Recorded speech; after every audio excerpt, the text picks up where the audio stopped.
Bien, empezaremos a desarrollar las preguntas de química para el canal 1. Tenemos en la pregunta 47, de las siguientes propiedades de la materia, indique cuál de ellas corresponde a una propiedad intensiva. Tienes que recordar que las propiedades extensivas son aquellas que dependen de la cantidad de materia, mientras que las propiedades intensivas no van a depender de esta. Así que la respuesta correcta sería la alternativa E, con lo cual el área, longitud, volumen y masa son propiedades extensivas. En la pregunta 48, ¿cuál es la longitud de onda en Armstrong de un electrón cuya velocidad es 1 por 10 a la 6 metros por segundo y su masa corresponde a 9,1 por 10 a la menos 31 kilogramos? Considere usted la naturaleza dual del electrón y nos dan algunos datos. Entonces, la fórmula la tenemos aquí, la longitud de onda es igual a la constante de Planck sobre masa por velocidad. Reemplazamos los datos adecuadamente. Acá tenemos la constante de Planck, ya está reemplazada, la masa, que es 9,1 por 10 a la menos 31, y la velocidad, que es 1,1 por 10 a la 6 metros por segundo. Verificamos que estén las unidades adecuadas, kilogramos, joules y metros, por lo tanto, esta longitud de onda será en metros. Y al resolver todo esto, al simplificarlo, tendremos que 0,728 por 10 a la menos 9 metros, pero la respuesta nos piden en Armstrong. Por lo tanto, multiplicamos por un factor de conversión de 1 metro es 10 a la 10 Armstrong. Y al multiplicar todo esto tendremos que 7,28 Armstrong, con lo cual la respuesta es la C. En la siguiente pregunta nos piden el número cuántico principal indica en un átomo. Debe indicar el nivel de energía y la distancia entre el núcleo y el electrón, mientras que la orientación está indicada por el número cuántico magnético, el giro del electrón por el número cuántico spin y la forma por el número cuántico secundario. En la pregunta 50, se tiene un elemento X que es isoelectrónico con el ion divalente M con carga positivo 2. Si el elemento M pertenece al cuarto periodo y al grupo 2A, ¿a qué familia de la tabla periódica pertenece el elemento X? Para esto primero desarrollamos la distribución electrónica, teniendo en cuenta que este M está en el cuarto periodo y en el grupo 2A, ¿no? Le colocamos 2 electrones. Y al momento de contar la cantidad de electrones, tendremos que son 20. Por lo tanto, este elemento está en el casillero 20 de la tabla periódica. Pero también nos dicen que X es isoelectrónico, pero con el catión. Acuérdate que cuando un elemento se carga de manera positiva significa que ha perdido electrones, por lo tanto este elemento M tendrá 18 electrones, con lo cual el X también tiene 18 electrones por ser isoelectrónico. Y eso significará que el X tenga número atómico 18, ya que tiene carga neutra. Luego, al distribuir estos 18 electrones, en el tercer nivel te darás cuenta que hay solamente 8 electrones de valencia. Por lo tanto es el grupo 8A, que corresponde a los gases nobles. En la pregunta 51, el elemento A reacciona con el elemento B, indique qué tipo de enlace químico formarán. Primero hacemos la distribución electrónica del elemento A, nos ubicamos en el tercer periodo y en el grupo 1 de la tabla periódica, y en el grupo 1A son metales. Para el elemento B, también se hace la distribución electrónica y en el tercer nivel habrán 7 electrones, por lo tanto es el grupo 7A y es un no metal. Entonces entre metal y no metal se forma un enlace tipo iónico. En la pregunta 52, ¿cuál corresponde a los estados de oxidación del cloro en los siguientes compuestos? Bien, el hidrógeno, acuérdate que siempre es más 1, mientras que los oxígenos es menos 2. Acuérdate que la suma de cada sustancia, los números de oxidación deben sumar 0. Entonces acá tenemos más 1, por lo tanto el cloro deberá ser menos 1. Y aquí el cloro deberá ser más 7, porque más 1 más 7 es más 8. Y menos 2 por 4, menos 8. Y esto sería 0. En las sales aloideas, normalmente el cloro actúa con su menor valencia, por lo tanto su carga será menos 1, por lo cual el hierro será más 3, y el cloro actúa con 0. Entonces la respuesta será menos 1, más 7, menos 1 y 0, la alternativa D. En la pregunta 53, respecto a los procesos de solubilidad de un soluto en un solvente, señala la incorrecta. La solubilidad del oxígeno disminuye en aguas cálidas. Normalmente los sólidos se disuelven mientras aumenta la temperatura del solvente. En este caso, para el oxígeno, que es un gas, es de manera inversa. La solubilidad va a disminuir mientras aumenta la temperatura. Entonces, esa es una respuesta correcta. En la alternativa B, el yodo sólido es fácilmente soluble en agua. Primero recuerda que el agua es una sustancia polar, mientras que el yodo, al ser diatómico, es una sustancia apolar. Y por lo general, las sustancias polares y apolares no se van a disolver. Por lo tanto, la respuesta incorrecta sería la B. Las demás son correctas. En la 54, se disolvieron 60 gramos de sal común en 1,14 litros de agua. ¿Cuál es el porcentaje en masa del soluto de dicha solución? Bien, la masa de la sal es 60 gramos y el volumen de agua es 1,14 litros. En mililitros sería 1140, pero ya que la densidad del agua numéricamente es 1, la masa del agua será 1140 gramos. Entonces la masa del soluto es 60, la masa del solvente es 1140, la masa de la solución es la suma de ambos, que será 1200. Para calcular entonces el porcentaje en masa, reemplazamos en esta fórmula, donde 60 sobre 1200 multiplicado por 100 es el porcentaje de soluto, que será 5%, con lo cual la respuesta correcta es la A. En la pregunta 55, ¿cuántos gramos de cloruro de potasio al 90% se necesitarán para obtener una solución 2 molar en 500 mililitros?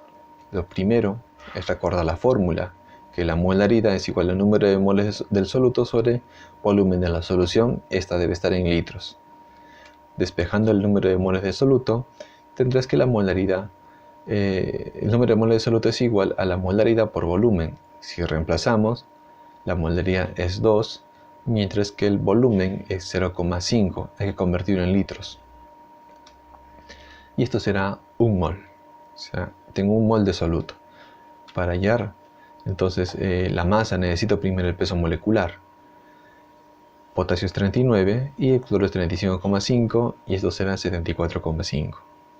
Luego, la masa del soluto es igual al número de moles del soluto, que es 1, multiplicado por el peso molecular, que es 74,5. Y ese producto vendría a ser 74,5 gramos. Pero dicen cuántos gramos de cloruro de potasio al 90%. Entonces, la masa al 90% va a ser la masa que hemos obtenido desde el soluto, pero por 100 y entre 90. Si reemplazamos, vamos a desarrollar y tendremos 82,8 gramos.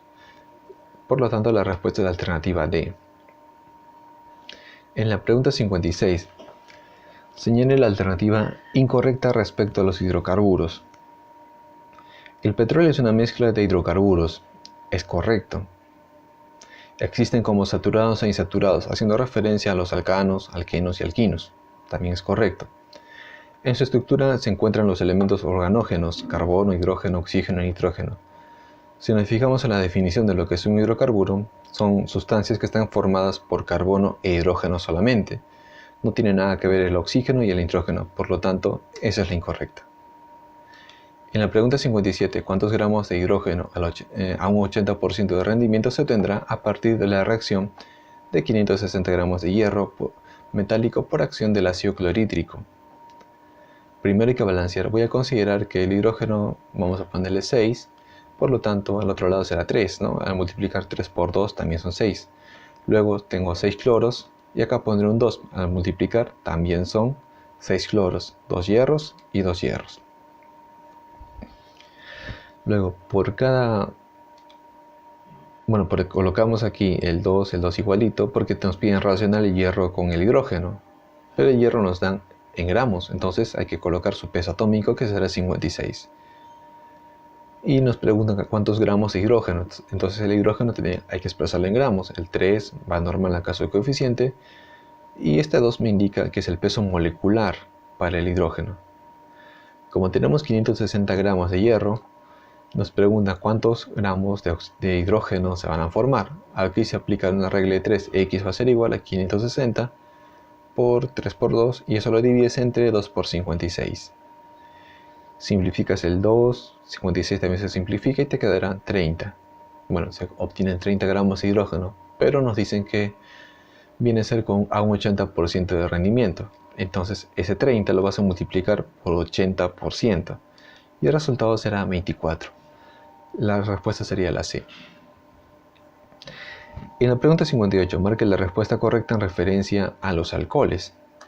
En su estructura contienen a un solo grupo funcional de hidroxilo. No solo pueden tener un solo grupo, pueden tener 2, 3, dependiendo. Esa es incorrecta, la alternativa A. En la alternativa B, por ser compuestos orgánicos, no son solubles en agua. De hecho, los 3 primeros alcoholes son solubles en agua. Por lo tanto, es incorrecta la alternativa B. En la alternativa C, el glicerol es un éter, también es falso. En la alternativa D, el etanol es un diol, es falso. En todo caso sería un monol. En la alternativa E, los alcoholes primarios sufren oxidación completa para obtener ácidos carboxílicos con el mismo número de carbonos. Eso es correcto. En la pregunta 59 nos piden relacionar el grupo funcional que corresponda a los siguientes compuestos orgánicos.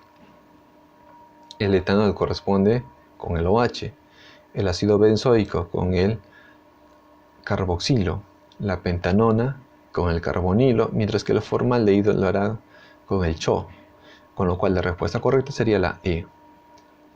Y en la última pregunta del canal 1 nos piden la reacción de esterificación de un ácido carboxílico corresponde a la siguiente reacción química.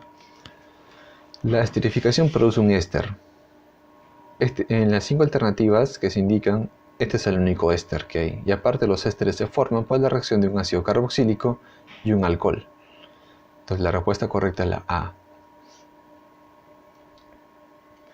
Estas son otras preguntas del canal 2, algunas no se han considerado porque son exactamente iguales a las del canal 1. De los procesos que se presentan a continuación, indique cuál de ellos corresponde a un fenómeno químico. Este proceso de yodo sólido a yodo gaseoso se conoce como sublimación directa. La licuación del gas metano es el paso de gas a líquido, lo cual es un fenómeno físico. La sublimación regresiva es el paso de gas a sólido, fenómeno físico. La existencia de carbono en su forma de grafito y diamante sería un fenómeno alotrópico. Por lo tanto nos queda la alternativa E, la oxidación de un clavo. Es fenómeno químico porque la naturaleza interna de la materia ha cambiado totalmente.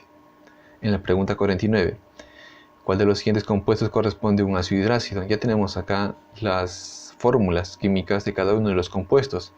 Y un ácido hidrácido se caracteriza porque es un ácido que no contiene oxígeno, con lo cual la respuesta correcta sería la E. En la pregunta 52 se tienen los siguientes compuestos inorgánicos: permanganato de potasio y dicromato de potasio. Indique los estados de oxidación de los elementos cromo y manganeso en cada caso.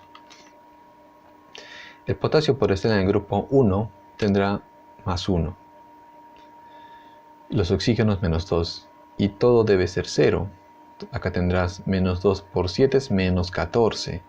Más 1 por 2 más 2. Por lo tanto, acá tendrá que ser más 6. Porque al sumar y multiplicar todito viene a ser 0. Lo mismo para el permanganato de potasio. El manganeso será más 7. Porque más 1 más 7 es más 8. Y menos 2 por 4 es menos 8. Entonces los estados de oxidación serían más 6 y más 7. La respuesta sería la alternativa B. En la pregunta 54, se han disuelto 30 gramos de soluto en 200 mililitros de solución cuya densidad es 1,15 gramos por mililitro.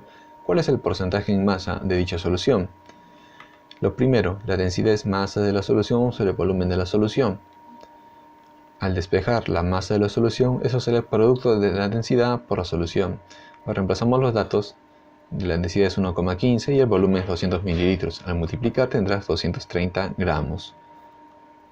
El porcentaje en masa va a ser igual a masa del soluto sobre el volumen de la solución. Entonces reemplazamos los datos, tendrás 30, que es la masa del soluto, y la masa de la solución, que es 230. Y eso lo multiplicas por 100. y será 13,04%, y eso es la alternativa C. En la pregunta 55, ¿cuántos mililitros de ácido sulfúrico se necesitan para preparar 0,1 litros de solución con una concentración 0,5 molar? Nos dan la pureza del ácido sulfúrico, que es 97%, la densidad, que es 1,8, y el peso molecular, que es 98. La molaridad es número de moles de soluto sobre volumen de la solución. Despejando el soluto, número de moles de soluto será molaridad por volumen. Reemplazamos los datos, 0,5 molar y el volumen, que será 0,1 litros, y al multiplicar será 0,05 mol.